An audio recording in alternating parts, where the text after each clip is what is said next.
Hey guys, welcome to a new video. Like, comment and subscribe if you enjoy. Without any further interruptions, enjoy the What If.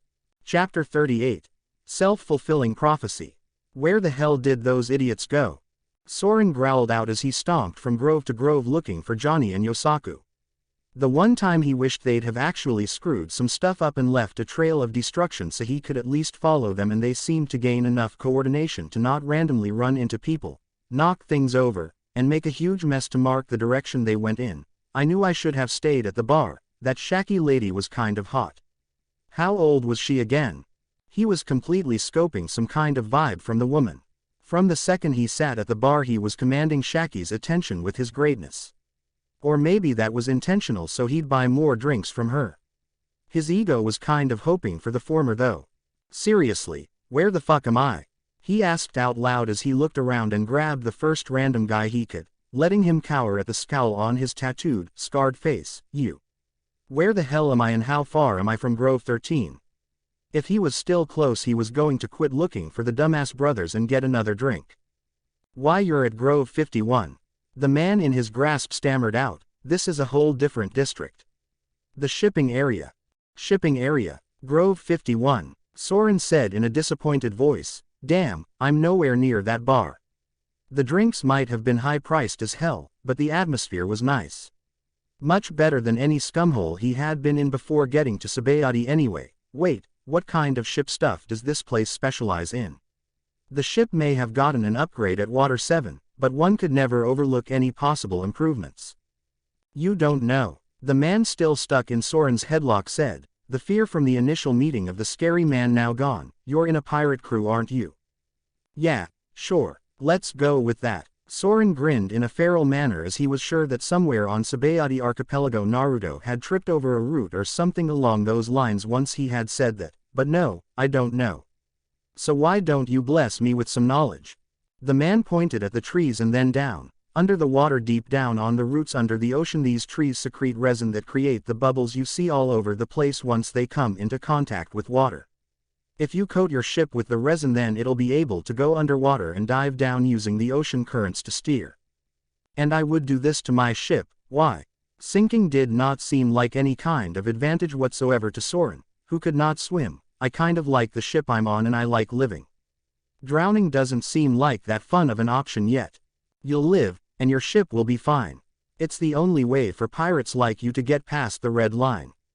You've got to sail down to Fishman Island and head up past it to cross. Don't you know anything about getting to the next part of the Grand Line? No, smartass, I don't.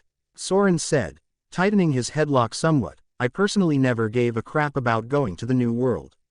But if I can win against the enemies there, then there's no way I'll lose to that bastard again. So maybe he did have a reason to go to the New World. Not a good one, but not everyone's reason had to be profound and incredible. What bastard? The confused man strained out through the tightened grip Soren had on his head. Realizing that he still had the poor hapless citizen held in his grasp, Soren let go and he dropped to the ground. Whoa, sorry about that. And don't worry about the whole bastard thing, inside reference. Thanks by the way, he added as an afterthought as the guy walked away and rubbed his neck.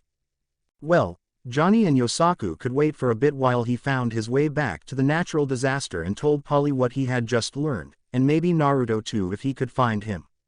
Where were those two morons anyway? Did they actually find the kid pirates and start any trouble?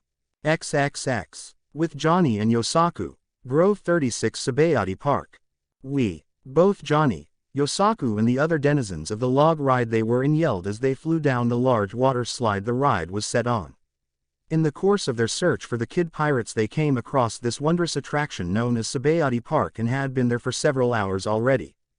Weren't we supposed to be doing something? Johnny yelled at Yosaku over the noise that the others were making on the log ride. Why'd we leave the bar?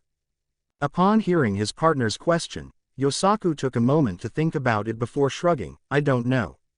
Who cares? This is way better than the bar though. So shut up and enjoy while we've got the chance, man. And with that the whirlwind search was over. XXX. On board the natural disaster. Grove 23 of 79 lawless area. So that's how we get past the red line. Naruto said, sounding pleasantly surprised at that bit of news from Soren. That sounds way better than my new idea was going to be. He then noticed the entire crew that had come back to the ship at the end of the day looking at him expectantly. Yeah, you don't want to hear what the idea was going to be. I'm sure we didn't, Nojiko said, cleaning her guns.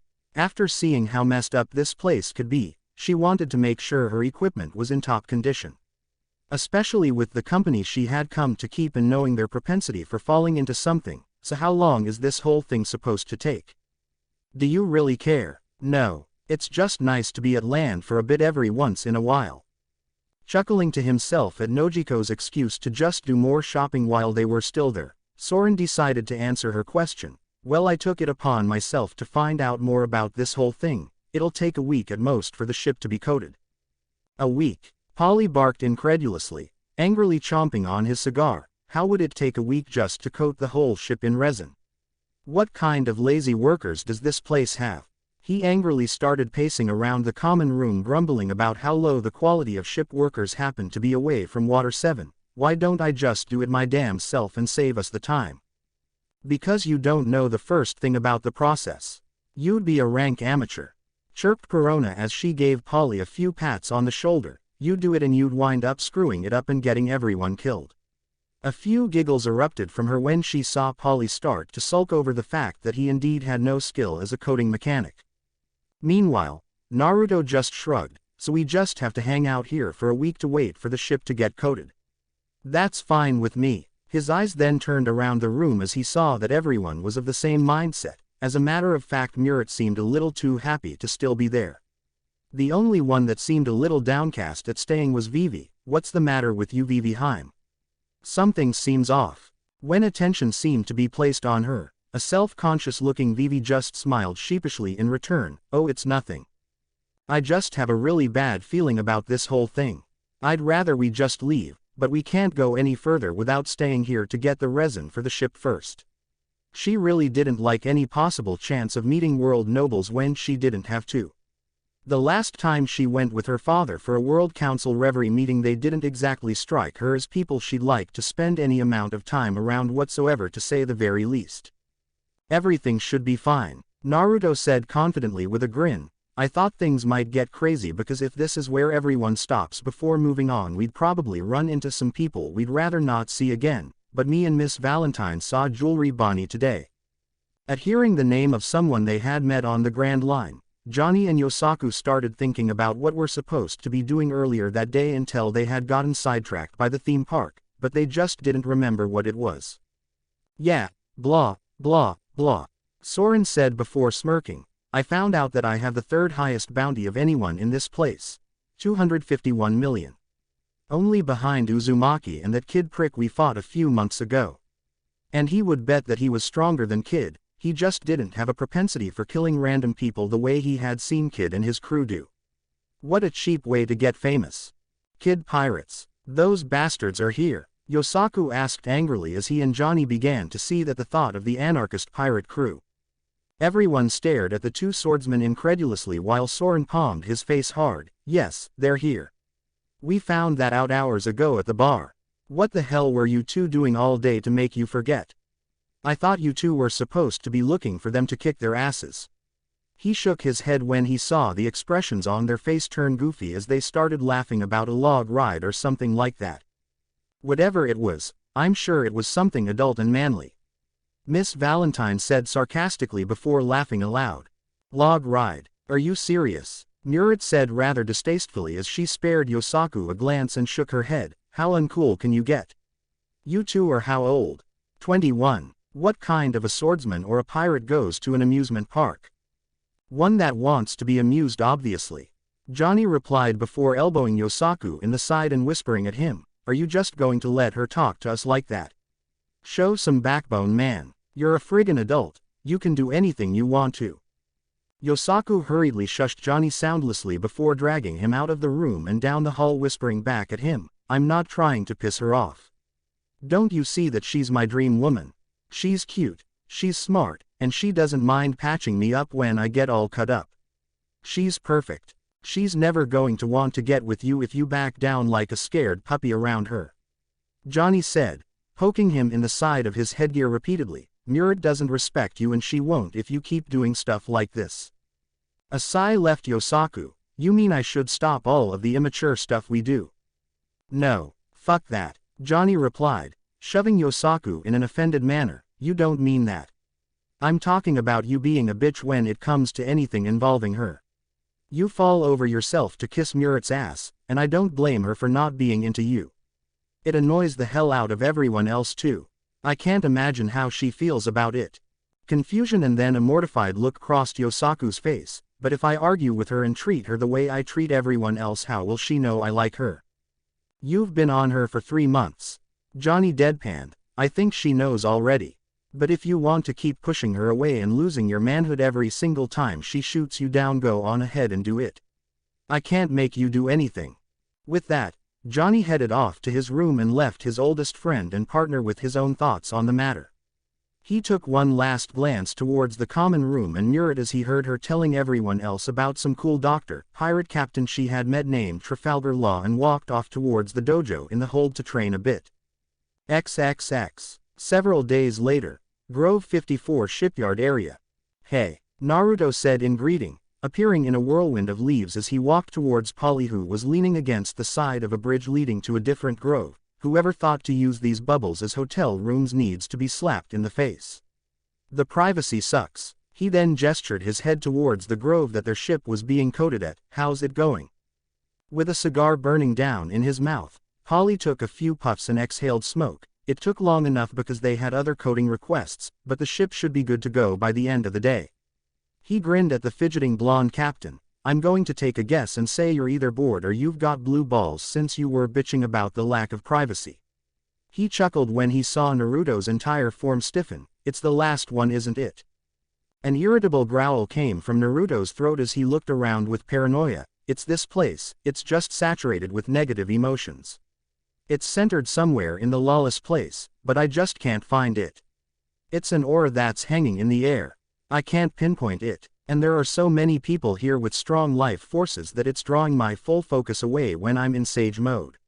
He then looked around after noticing something was amiss. Where's Corona? The women took her again, saying something about how it was just cruel for a girl to be stuck with someone like me in a place like this. Polly said as he tapped the ashes off of his cigar. What the hell is that supposed to mean, by the way? Naruto blocked a laugh at Polly's expense and pointed off away from the grove the ship was being treated on, so the end of the day is a long way away. Do you want to hang out and do something while we wait? Let's go find some trouble to get into. Shaking his head, Polly pushed himself off of the side of the bridge and flicked the butt of the rest of his cigar before walking back towards where the ship had been left. No way, thank you very much. What you consider trouble is way higher on the scale than what I'm cool with tolerating. I'll stay with the ship and make sure those monkeys don't screw anything up that I'll have to fix later. You're no fun, Naruto shouted after him, only to get a lazily raised middle finger for his trouble from his crew's shipwright. Great, now there's nobody to hang out with. With a bored sigh, Naruto decided to at least keep searching for the source of all of the negative emotions in Sabayati to occupy himself. Maybe there was something he could do about it in the meantime. It was better than sitting around doing all of nothing for the rest of the day. He began moving from grove to grove at a high speed, faster than any normal person could ever dream of reaching. As he jumped from roof to roof in one of the groves, he eventually came to a screeching halt once he saw pretty much everyone that had been walking around outside on the ground bowing as a few people walked through the crowd. There was a man in a dark suit and hat that reminded Naruto of one of the government agents that he and Sanji had beaten up on the sea train at Water 7. And there were also a pair of women with strange-looking collars around their necks. The one that really got his attention though was a man riding on another as if he were a horse. He had a fat face, stubble, and a weird hairstyle with his black hair. It looked like a large cowlick sticking up in the air. He wore a white robe with gold and green trim and had an oxygen tank on his back. Around his head he had on a bubble for some apparent reason, and on his face was a look of utter disdain for the normal people around him. He then remembered what Vivi had told him about world nobles and sneered to no one in particular since he couldn't be seen by the unattentive citizens around him. It was probably best if he just left before he wound up seeing something that would end up setting him off. He told Vivi he'd do his best to avoid them and he wasn't about to go playing with fire just because he was curious and didn't like the way someone looked. Besides, if being down there meant he had to bow to keep from causing trouble, he'd much rather stay up above it all where he currently was. He wasn't about to bow down to anyone, especially someone he didn't respect, and at the moment he had no respect whatsoever for whoever this world noble guy was. With that, he simply vacated the scene unseen, vanishing in a swirl of wind and leaves. XXX. With Nojiko, Vivi, Murat, and Perona, Grove 73. Stop talking about that law guy, Perona said in an exasperated manner. She had been grabbed by Nojiko and Vivi to go with them for the day, a welcome break from doing nothing but hanging around that buzzkill shipwright Polly, and then they went to pick up Murat, who had apparently spent the earlier portion of the day with Trafalgar Law again. And she hadn't shut up about him since she had shown up. We get it, he's awesome. Now shut up already. Murat stuck her tongue out at Perona and opened her mouth again, more than likely to continue gushing over her crush on Law until she found a light as a feather Miss Valentine riding on her back piggyback style with a sweet smile on her face. Every time I hear you talk about this Law character without being asked first, I'm going to add on 45 kilograms. Murat nodded mutely, not particularly wanting to risk the happy blonde pirate's crushing wrath. While this was happening, Vivi watched on with an amused smile on her face until Nojiko got next to her and bumped her hip into hers. So, we spent some money, got you some more nice things and whatnot, Your Highness. Do you finally feel better? I'll feel better when we leave this place, Vivi said as she looked over at Karu carrying the bubbles that contained her few purchases from the day. I hate how everyone here can pretend that everything is okay when things like what the slavers do go on around them. Nojiko raised an eyebrow at the younger blue-haired girl and her concerns. You know, most people that would pick fights with others know who we are. Why would they go after us when our bounties are so high? I don't have a bounty. Perona chimed in brightly, with Murat raising her hand as well. We do though. Nojiko continued, unfettered by the ghost princess and her need to interject in the middle of her point. Both me and Miss Valentine almost have a combined bounty that reaches 100 million. Vivi gave her a dry look and pointed at herself. The reward for capturing me and giving me to the Marines or taking me back to Alabasta is 150 million. To someone that really wants the money, it's worth the risk, especially if they can beat you 2-2 and take your bounties to boot. That's not very helpful. Then we'll just beat them up, interpolated a characteristically cheerful Miss Valentine, holding up her umbrella above her and Murat's heads. I mean, we're all tough enough with good working weapons and fists, aren't we? And with Naruto's built-in excuse about you being brainwashed or hypnotized or whatever it's supposed to be, you can fight anyone you want to now. Instead of cheering Vivi up with the confidence in their own ability to defend themselves, it only caused her to wallow in anguish even further. You can't solve all of your problems by just beating them up. Sometimes there's just too much to lose by doing that. This was not Nefertari Vivi. Vivi was a usually bright and cheerful girl. Even at Eni's lobby she didn't think that things were desperate for even a moment and went along with the others fearlessly. Ever since they had arrived in Sabayati Archipelago she had been fearful and downcast. Just like right now, as a matter of fact, especially right now with the look of abject horror on her face. Wait, what was the matter with her? No, Vivi said before rushing to Murat's back and getting Miss Valentine down, much to her displeasure and confusion. Bo right now, I'm telling you, you don't need them to pick you out of a lineup. What on earth are you talking about? Nojiko asked before turning her eyes once her attention was attracted by the absurd amount of people dropping down to Bo, Vivi, Murat, and Miss Valentine included, as the last two were forced to by Vivi. Nojiko let out a silent curse and did the same once she saw who was coming their way. Riding atop the same unfortunate man as before and now picking his nose through the sturdy bubble on his head, the fat-looking world noble that Naruto had seen roughly an hour before was carried through the crowd of people, sneering at them as if they were all roaches scurrying around him. I don't see why the commoners are even allowed to come outside of their hovels when they know that the world nobles are in the area. Miss Valentine was not laughing for once as she kneeled along with the others and looked at Vivi's petrified face as she tried to keep it angled down. I'm assuming that this is one of those world nobles you were fretting over so much, she said softly so as not to stick out per Vivi's instructions. All Vivi did in return was nod, not willing to speak and draw the man's attention. You Everyone tensed up when they heard the man call out to someone amongst them, but no one dared move for one reason or another. A gunshot then rang out, alarming them all, but none more so than Vivi as the bullet was deposited right in front of her to where she was looking down. She turned her eyes up to find the world noble looking directly at her like he had seen a ghost, his gold-plated, jewel-encrusted pistol falling from his hand in shock. It's you. Nefertari Vivi. Vivi didn't know this person personally at all. She'd know if she had ever run across a world noble in an individual way in her life, and she hadn't, not even when she had ventured to Marijoy with her father years ago. How do I know you? She then hurriedly corrected herself in case she would offend him. I mean, of course I know of you. But how do you know of me? Of course you know of the great Saint Charlos. How could you not? The world noble said in an obnoxiously haughty manner. I can see how you would think that one in a higher state of being such as me wouldn't remember a lowly princess of a kingdom such as yourself, but you've had me stricken since the day I saw you those 2 years ago. Stricken. That didn't sound good from Vivi's point of view whatsoever. Charlos jumped down from the person he had been riding prior to seeing Vivi and kicked his legs out from under him to knock him to the ground for easier remounting. I wanted to take you in addition to my 12 other wives, but as you were with your father at Reverie I simply could not take you to be mine. But God has been good and has brought you back to me with nothing in my way. Nefertari Vivi, you're coming with me to become my wife. I demand it. Oh hell no, Nojiko thought, subtly moving one of her hands to a pistol at her waist to show that overbearing bastard what she thought of that until Vivi's leg kicked her hand back down out of sight. What the hell are you doing? There's no way this guy that doesn't do anything important can have enough power to make Vivi be his wife. She shared looks of shock and panic with the other 3 women there bearing witness to what was happening. But Vivi was far away from home, and the way she was she had next to no power other than her name. Apparently this man had the world government willing to stick up for him, and Vivi was terrified of him before even knowing that there was a world noble around. Without a word, Vivi stood up and walked the rest of the way over to St. Charlos. I see.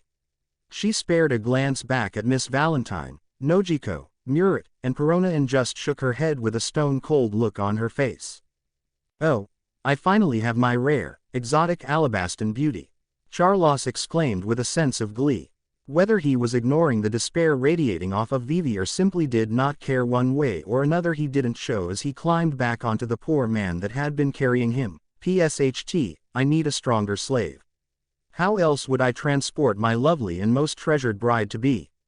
To the human auction house. Everyone kept bowing until the noble and his entourage got out of their sight, and then the citizenry got up and continued on with their lives as if they had not been more or less held hostage just moments prior. Only Nojiko, Miss Valentine, and Murat stayed in the positions that they had been in beforehand as Perona had gotten up and had wondered why they were still in the same kneeling stance. Murat's eyes were quivering in pure disbelief at what had just occurred. Did that really just happen? That didn't just happen right in front of us, did it? Why didn't we do anything? Miss Valentine said, shaking her own head as she stood up and looked in the direction that Vivi had gone off in with St. Charlos. I thought you were about to blow that guy away, Nojiko. What happened to that? She stopped me. The voice of Nojiko seemed almost haunted at what had just occurred.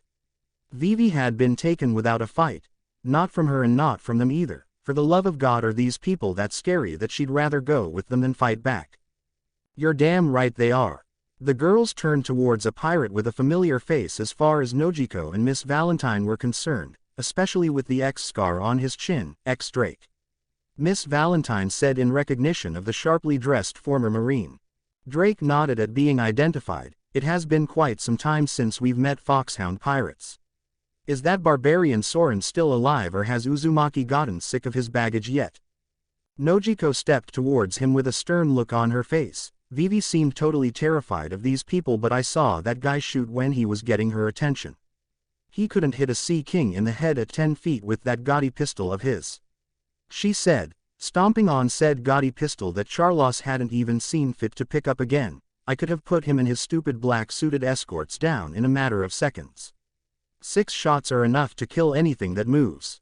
And you would have called down the full wrath of the Marines' most potent fighting force. Unless you think you could survive a run-in with an admiral. Drake said with a serious look on his face, because the moment that a world noble falls into some sort of jeopardy, an admiral will be called forth and all that comes with it to deal with the issue. Nojiko wanted to say that Naruto could fight an admiral, but his condition after the last battle with one he had, and the technicality that had netted him the victory by default that he would never be able to duplicate twice kept her from speaking up on the matter. Hearing nothing from her or any of the women, Drake continued, "You shouldn't be angrily questioning why this has just happened because it's quite simple as to why it did. World nobles are simple once you get past the smoke and mirrors.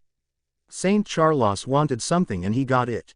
Instead you should be thanking your friend Nefertari Vivi for giving up her freedom to ensure that a ruckus wasn't caused. If she had refused or hesitated he would have tried to harm her, and if you had attacked him then you and potentially every pirate in Sabayati would be in complete and utter jeopardy. She's clearly stronger-willed than the rest of you." Murid looked down in a bit of shame even though there was not much she could do anyway due to her lack of combat ability. On the other hand both Miss Valentine and Nojiko seethed at the barbed remark as one wished to give him a shot and the other wished to try and crack his skull with her umbrella.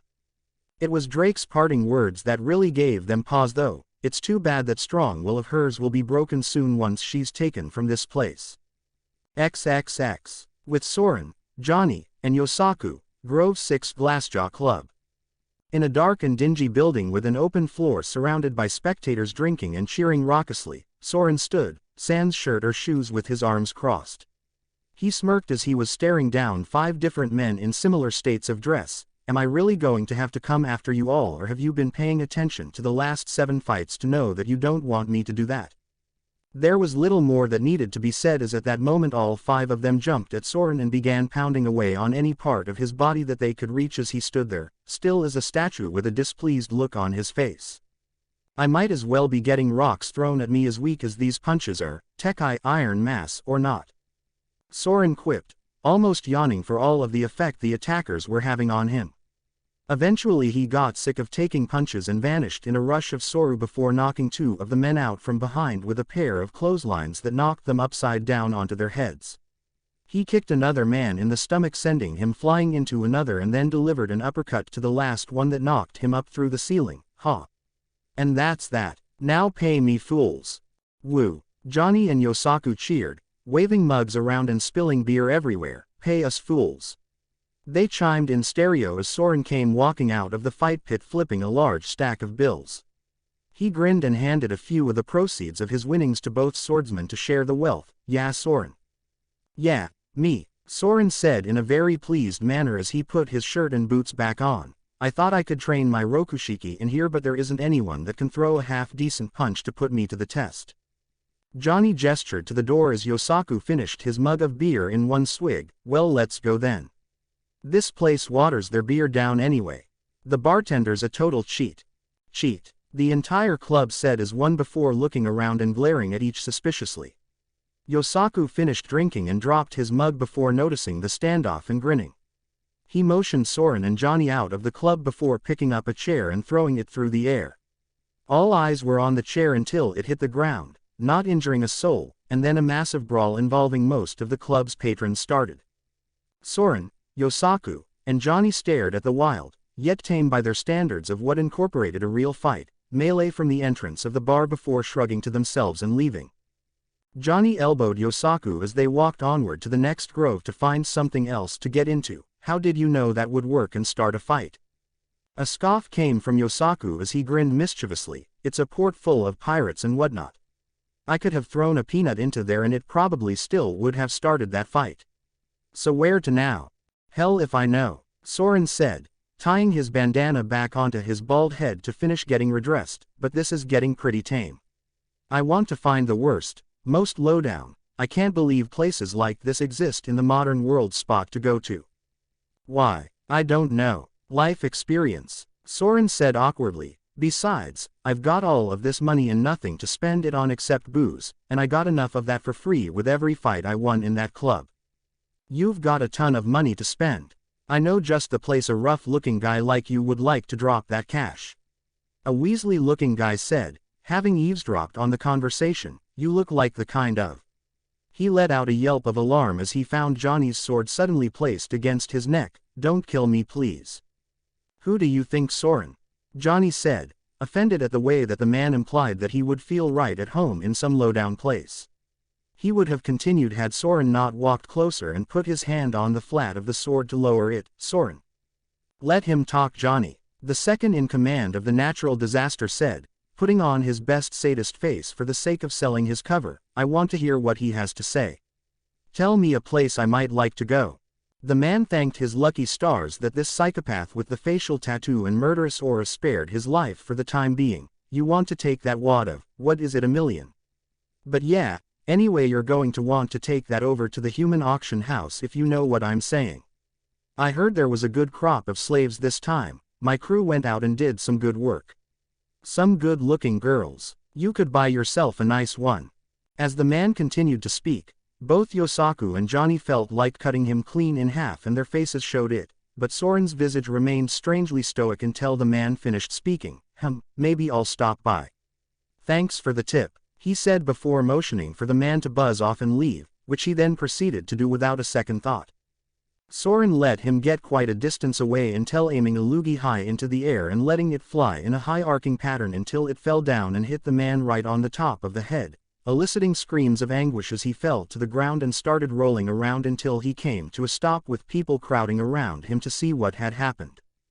The boots of the acid-manipulating young man thudded off of the ground as Johnny and Yosaku followed him, not saying a word with hard looks on their faces. Slaver scum, he spat on the ground spitefully before he turned his head to look back at the two swordsmen. Do you think karma would have our backs for once if we went and started some trouble? XXX. With Naruto. Grove 1 human auction house. It was crushing him. The feeling around this place was smothering him, choking him alive. He hadn't felt such intense and concentrated despair in one place in his entire life. Standing slightly outside of sight of the large auction hall on the bridge leading to the grove in general, Naruto fell to his hands and knees with his sage mode eyes active. His blue eyes soon returned with him sweating and breathing heavily on the ground now that he had found his relief. So this is where it came from. All of that anger, sadness, hate, everything. From the center of the archipelago. It didn't feel like this until just recently. He had been around there before, but everything had been spread out and hard for him to pinpoint. There was no mistaking where it was all coming from now. Uzumaki. Naruto and Ikki. Naruto was hurriedly picked up by his arms and steadied by Johnny and Yosaku while Soren tried to look him in the face. Damn, are you alright? You look like you have to puke or something.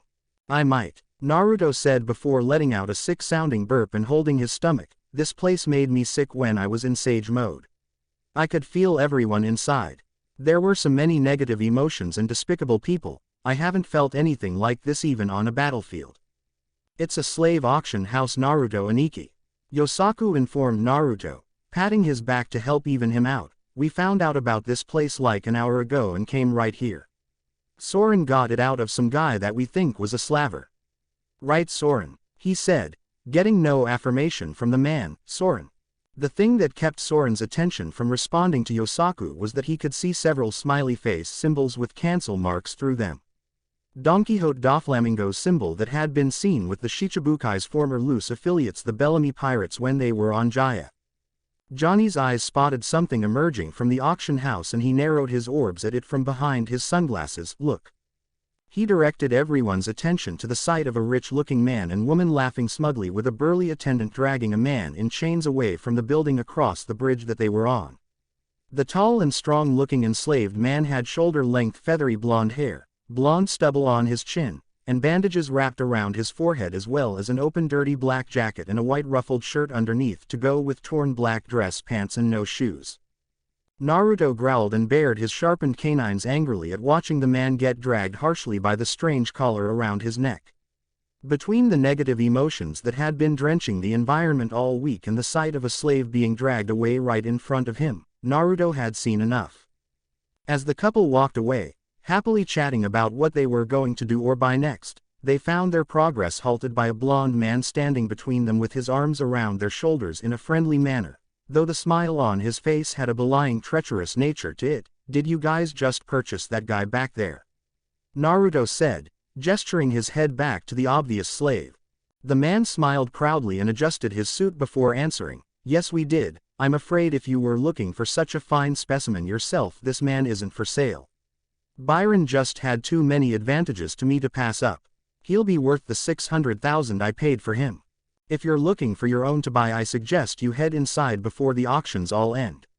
The woman suggested, I don't think there are any other men for sale that are as good as this one, but I heard that there is a mermaid in there for sale.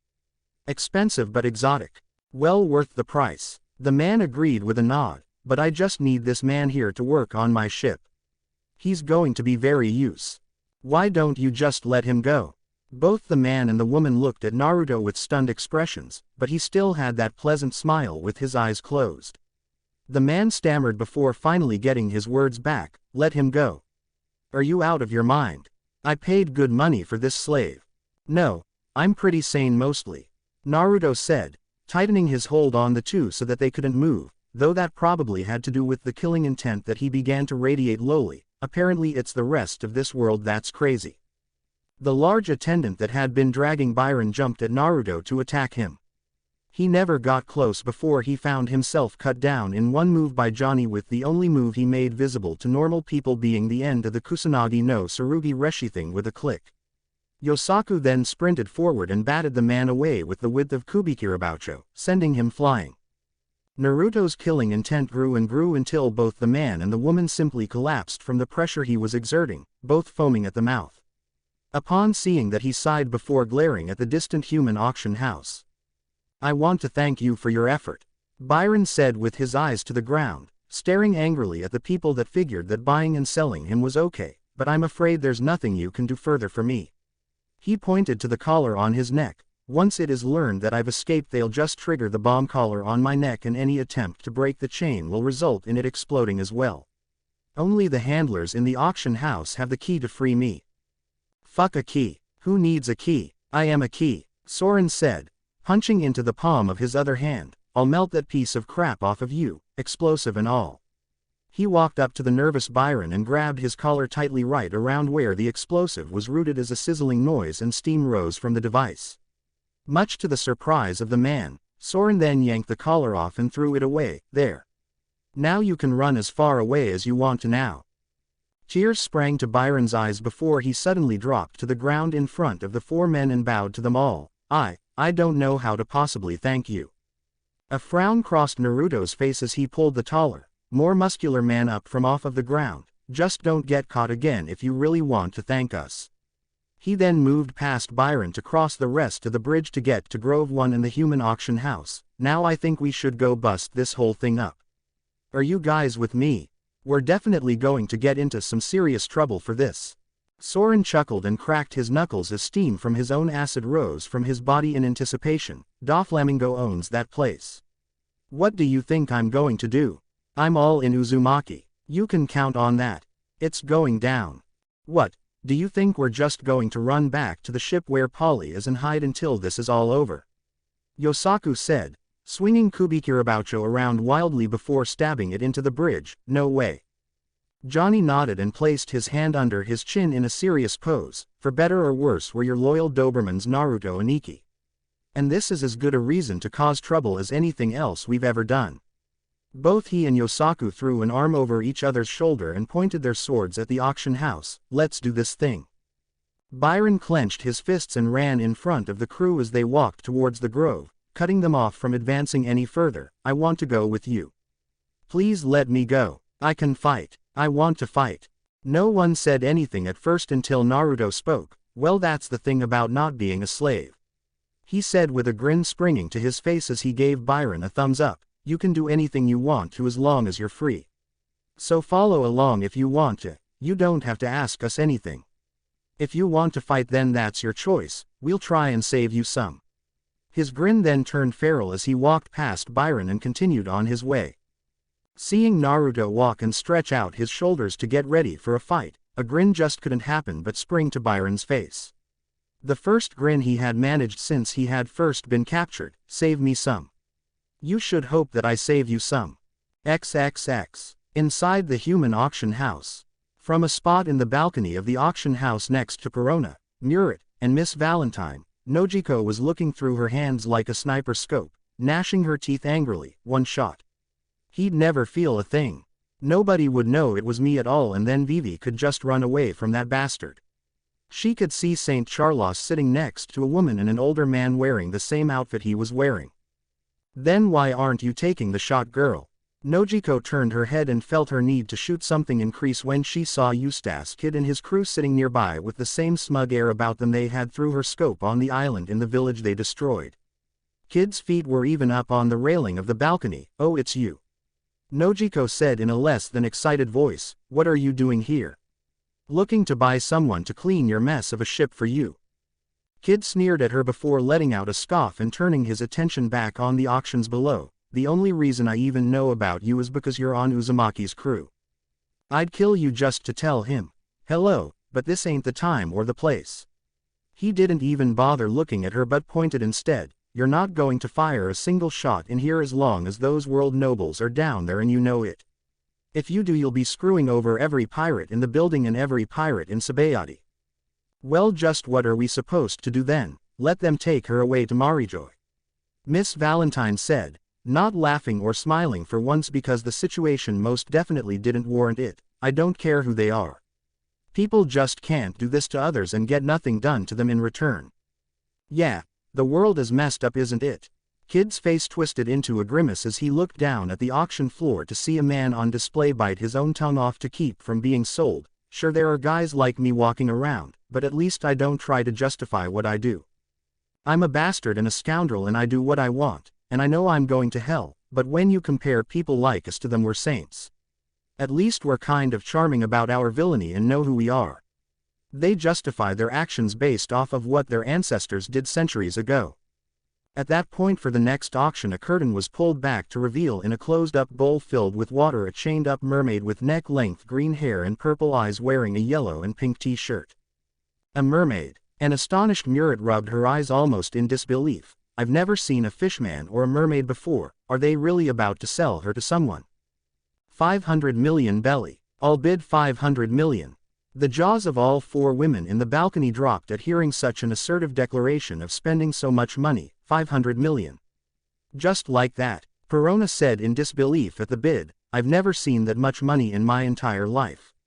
You guys don't even have that much. All you've got is like 300 million at most."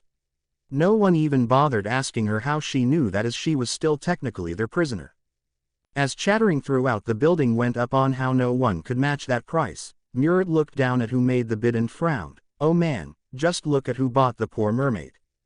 They all looked down and Kid let out a sardonic laugh when everyone saw who it was, a lesson in what the justice of this world really boils down to. And what is so just about all of this? XXX. In the wake of his son's bid, the older male world noble shook his head. "There you go again, wasting money. Isn't your fish tank already packed full of piranhas to begin with?"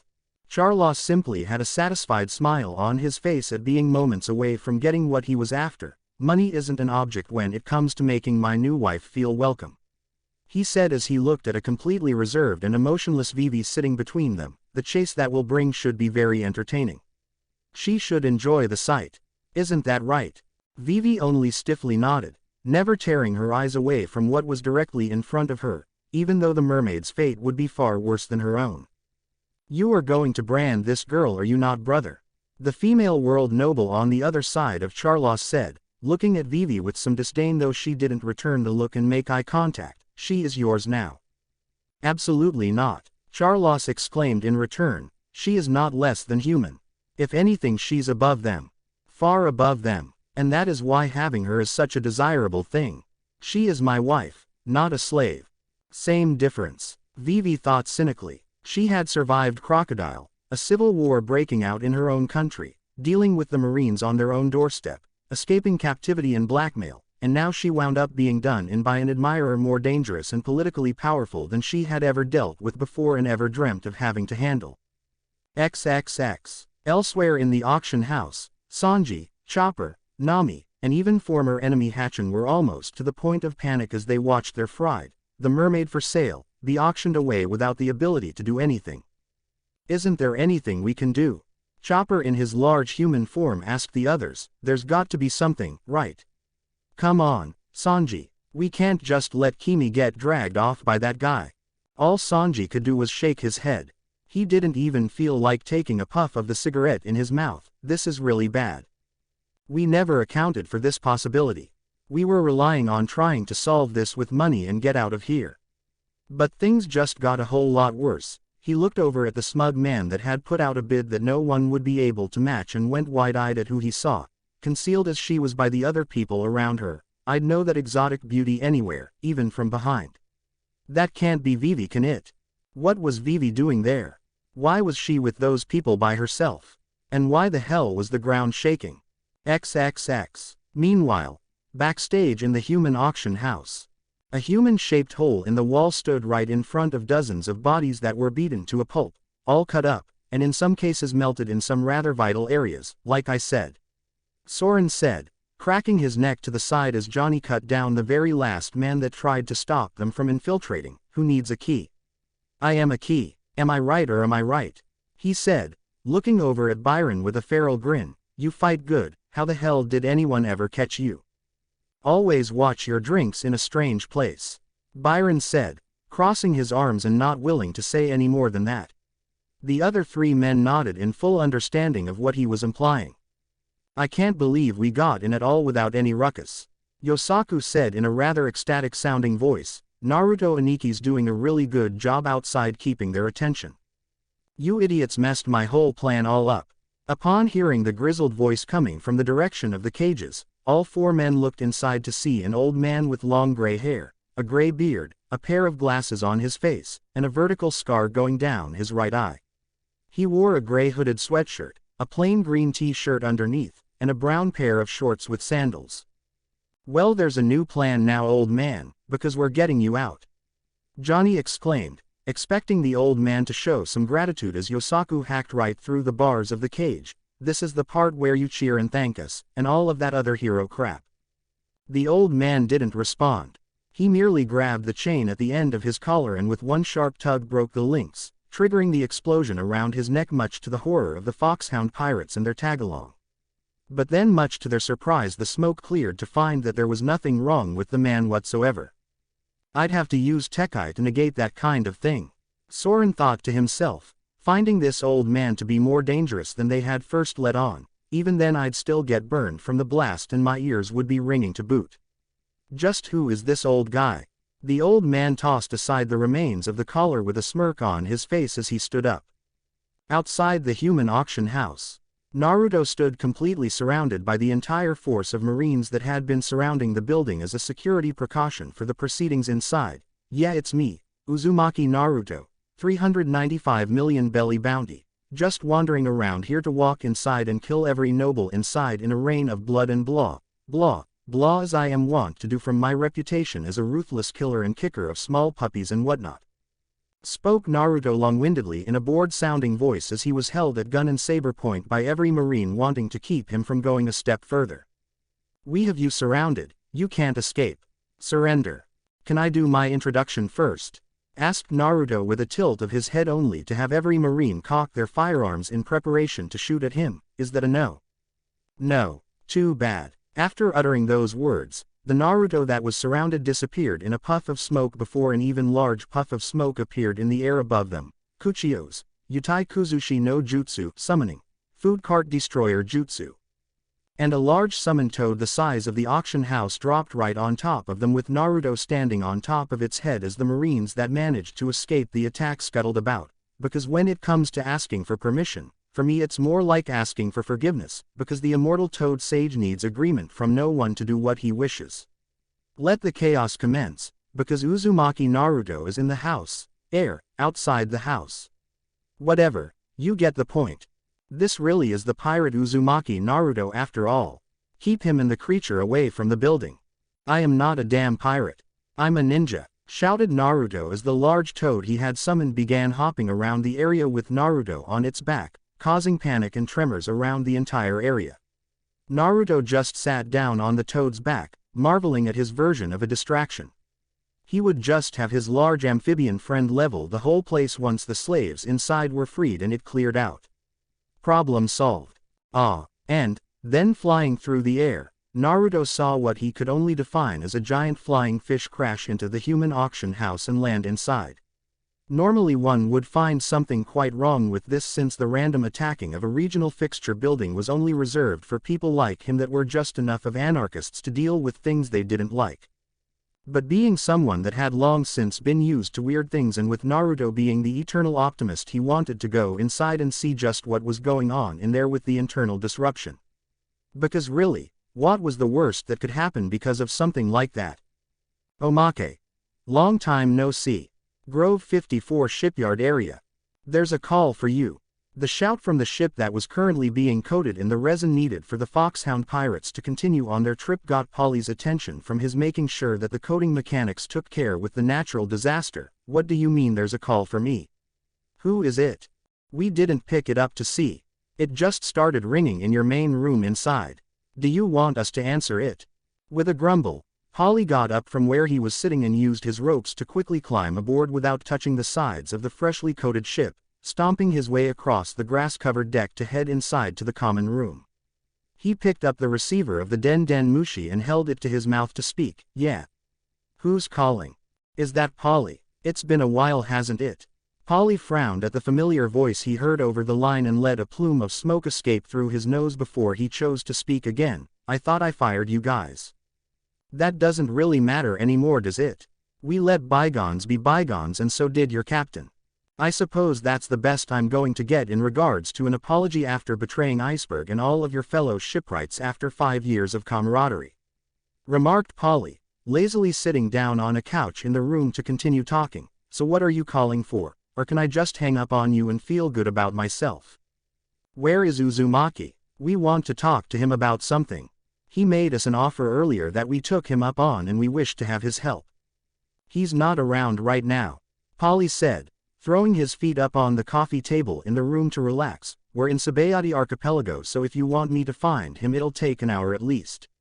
He could have just gone into Naruto's room if it wasn't locked and used the kunai he kept on his headboard to summon him, but he really didn't like who he was speaking to and would rather not help them.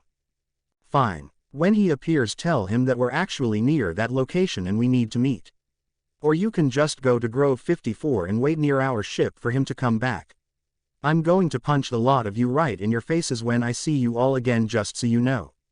Feel free to try. A click and the conversation ended by way of the other line hanging up, leaving Polly to sigh and set the receiver aside. I hate those guys. Thank you for watching. If you enjoyed the video, be sure to like, comment and subscribe, as well as checking out the author on fanfiction.net.